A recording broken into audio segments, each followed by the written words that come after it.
Comment nourrir les oiseaux en hiver? Ce qu'il faut faire et ne pas faire. Il existe beaucoup de types de mangeoires, donc choisir la mieux adaptée. Et j'ai noté 6 points importants que je vais détailler. Premièrement, il faut la placer en hauteur pour qu'elle soit inaccessible aux prédateurs, dont les chats, car ceux-ci tuent énormément d'oiseaux dans les jardins, l'hiver surtout. Deuxième point, ne pas mettre beaucoup de graines, surtout si c'est une mangeoire plateau. Et dans ce cas, veillez à la nettoyer. Ce ne sont pas les mangeoires qu'il faut privilégier pour plusieurs raisons.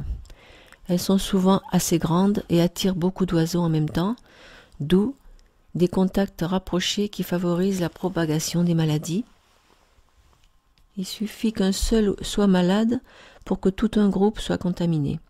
Et de plus, les oiseaux se posent sur les graines et y font leurs besoins.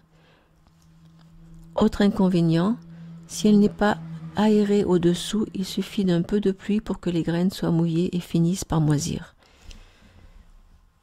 C'est aussi pour ça qu'il faut y mettre les graines en petite quantité, matin et soir. Point 3, le nettoyage. Quelle que soit la mangeoire choisie, de temps en temps, il faut la nettoyer à fond avec du savon noir ou du vinaigre blanc ou même un spray germicide comme celui que vend la LPO. Et il ne faut pas laisser de graines coincées quelque part. Point 4. Arrêtez de nourrir les oiseaux au début du printemps, sauf s'ils gèlent encore, pour éviter la propagation de maladies inutilement.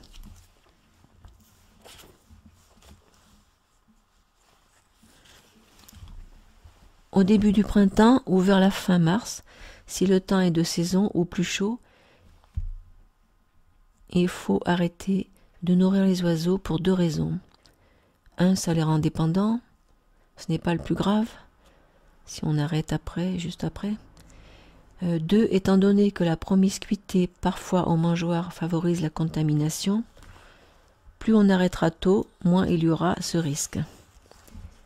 Les verdiers notamment, par exemple en Bretagne, l'hiver 2016-2017, ont été victimes de nourrissage en très grand nombre, soit au moins 661 oiseaux, plus ceux qui n'ont pas été recensés, et seulement en Bretagne. Et j'en viens au point 5 sur la propagation des maladies entre eux. Alors que faire en cas de maladie constatée sur un ou plusieurs oiseaux qui viennent aux mangeoires? Donc si un oiseau paraît malade, il faut arrêter le nourrissage pour vider et nettoyer la mangeoire. Comme je l'ai indiqué, avec du savon noir ou du vinaigre blanc et sans produits chimiques. 6e point, quoi donner à manger? On peut varier la nourriture, il y a du choix. 1. Un mélange de graines, un tiers tournesol noir, les plus riches, un tiers de cacahuètes non grillées non salées, un tiers de maïs concassé non salé. 2e possibilité, végétaline mélangée avec des fruits rouges ou des insectes. 3e, des amandes, noix, noisettes non grillées non salées. 4e, graines de millet ou d'avoine, ce sont des petites graines. Personnellement, je n'aime pas donner des boules de graisse, car je trouve que c'est assez industriel. Mais si l'on souhaite vraiment mettre des boules de graisse, il faut les enlever lorsqu'elles sont mangées à moitié, car ensuite le filet est trop lâche et les oiseaux peuvent s'y prendre les pattes et rester suspendus, et en tout cas incapables de s'en défaire. Il ne faut pas jeter ce qu'il reste, mais l'émietter grossièrement pour le mettre dans une mangeoire adaptée. On peut aussi fabriquer ses propres boules. Le site refugelpo.fr en propose une.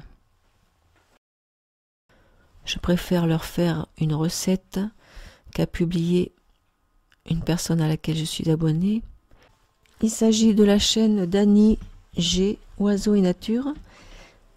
Et je mettrai le lien de la recette dans la description de la vidéo.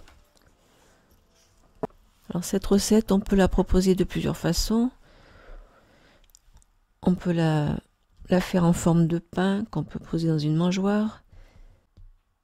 Ou dans une mangeoire comme celle que j'ai faite. On peut la mettre aussi dans des pommes de pin qui ont été ouvertes et la suspendre. Et ça, je n'y ai pas pensé, mais je vais le faire cet hiver. Dernier conseil, ne pas leur donner de pain,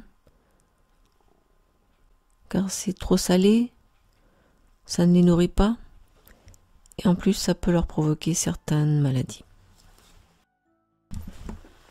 Pour ces deux mangeoires, j'ai mis du plexiglas sur tous les côtés pour éviter que les pigeons viennent manger